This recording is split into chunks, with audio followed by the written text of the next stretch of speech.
There's been quite a bit of swearing this evening. There's no official rule. We can kind of say what we want, so you have to judge what the audience's swearing tolerance is. There's been quite a lot of effing and so on. The cut-off point is normally the C word. People don't tend to like that. It's funny, really, the idea that one word can sort of be the champion of rude. Oh, no, that is rude. That is seriously rude. It's just a bloody word. How can it be? You can say fuck, and then you say the C word, and someone says, oh, no, now that's where I draw the line. Those 4 letters I do not like. You know, it's very peculiar. I think most people realise that words are just words, you know. It's the sound of the C. I'm not going to say it, but it just sounds so aggressive, you know. But really, the actual, in terms of what it means nothing. It's no different from saying frisbee, you know.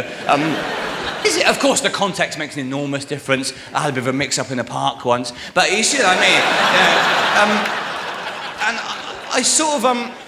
I sort of feel like a lot of life is like that, really. So many things in life are acceptable in one situation, unacceptable just down the road sometimes. It's very hard to keep track of what is and isn't all right in life. Like waving. That's a good example of something which is all about context, really. If you're ever on a train and you go past a man in the field, the man in the field will very often wave. Everyone on the train, despite not knowing the man, will just wave back. Or a boat, any sort of transport, there's suddenly a rule that you're allowed to wave at complete strangers, right? You try going to Greg's and doing the exact same thing. Absolutely no. I've been there 10 minutes sometimes, nothing. And it sort of goes to show, I do sometimes think we should all give ourselves a bit more credit, you know? Being a human is quite a difficult thing, compared with like being a dog or something. I sort of feel like dogs get a lot of credit, and they are nice and everything, but it is easy. I quite often look at a dog and think, I could do that job, really. You know, your average dog is just thinking, I've had an amazing day. I shat in the street, no one seemed to mind that.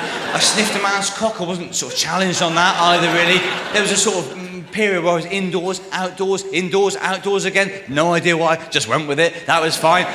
There was a bit where I chased after a ball which had been thrown away, got it back. I think he was very relieved to see it again. Because of some sort of clerical error, it was then thrown away a second time. Not a problem, got it back again. Same thing happened with a stick. I retrieved that as well. Had my tummy tickled, looked at a cat. Fuck, I'm looking forward to tomorrow. And that's basically it. That's my uncanny impression of a dog.